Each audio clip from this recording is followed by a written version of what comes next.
शेखावत साहब, एक और जो आज कई विपक्ष के नेताओं ने कहा बजट के बाद, उसमें एक पुराने साथी भी आपके पार्टी के थे, शत्रुघ्न सिन्हा, उन्होंने कहा ये पूरी तरीके से चुनावी बजट लग रहा है, चुनाव को देख करके बजट लाया गया। मुझे लगता है कि इससे ज्यादा हास्यास्पद कुछ नहीं हो सकता,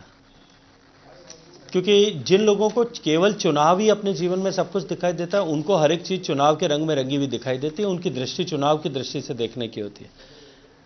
ये बजट, जैसा मैंने कहा, एक श्रृंखला जो 2014 से प्रारंभ हुई है, उसी श्रृंखला के कड़ी के रूप में है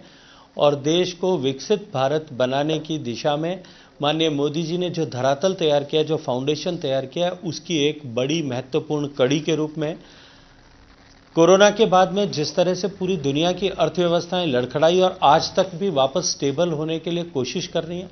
हमारे पड़ोसी देशों की अर्थव्यवस्थाएं जिस तरह से कोलैप्स हो रही हैं, लेकिन उसके बावजूद भी हम सम्मान के साथ में आज ये कह सकते हैं, भारत के हम 140 करोड़ लोग कह सकते हैं कि हमारा भारत की अर्थव्यवस्था दुनिया की सबसे तेजी से बढ़ती हुई अर्थव्यवस्था है। हमने सारे इंडिकेटर्स, पैरामीटर्स पे जो प्री कोविड पोजीशन थी, लगभग सब जगह उसको प्राप्त किया है। हमने गरीब आदमी के जीवन में परिवर्तन लाने के लिए करोड़ों की संख्या में 11 करोड़ शौचालय बनाए, 9 करोड़ लोगों को हमने गैस का चूल्हा दिया है, 3 करोड़ लोगों से ज़्यादा के लोगों को हम आवास दे चुके हैं,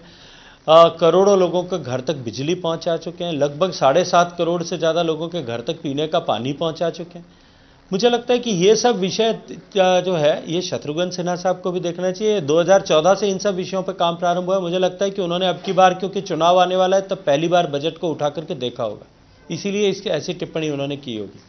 ठीक, शेखावत साहब, मेरा अंतिम प्रश्न है इस बात को लेकर, इसको भी दरअसल मुद्दा बना रहा है विपक्ष बार बार, और ये अब से नहीं, अभी जब पहले से भी जब आपके बजट सरकार में आप लोग आए हैं, कि बजट जो है 1 साल के सरकार के रिसोर्सेज का डिस्ट्रीब्यूशन होता है, लेकिन कभी बता दिया जाता है कि अब 2022 तक के लिए बजट है, और अब तो कह दिया गया सीधे सीधे कि 2047 तक की दिशा है। तो उनका कहना है कि ये ग्रैंडियोस तरीके से, ग्रैंडियोस टर्म्स में सरकार बात करती है, जो सीधी सीधी बात है कि भाई 1 साल के अंदर हमारी ये प्राथमिकता है, उनको सीधे सीधे सरल भाषा में कहे।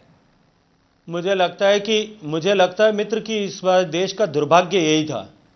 कि देश में बजट हर एक साल की अलग अलग प्राथमिकताएं तय करके और उस कंटिंजेंसी के प्लान के रूप में बजट बनाया जाता था, और इसी के कारण से देश ने 55 साल तक राज करते हुए भी इन लोगों ने देश को इस तरह से भटकाई हुई, अटकी हुई राह पर चलने को मजबूर किया था। एक निश्चित राह पर, निश्चित दिशा में, सशक्त कदमों के साथ में चलाने के लिए नरेंद्र मोदी जी के नेतृत्व में जिस तरह से एक तय दिशा में बजट बनाए गए, 2047 तक की दिशा को लेकर के बनाए गए, और इसी दुर्भाग्यपूर्ण परिस्थिति के कारण से कि हर साल कभी कहीं के चुनाव के परिप्रेक्ष्य में, कभी कहीं के चुनाव के परिप्रेक्ष्य में, कभी किसी दबाव में, कभी किसी और तरह के दबाव में जिस तरह के बजट बनाए गए, उन बिखरी हुई प्राथमिकताओं के कारण से ही देश 1 ट्रिलियन से 2 ट्रिलियन तक पहुंचने में शायद देश को कितने वर्ष लगे थे, और देश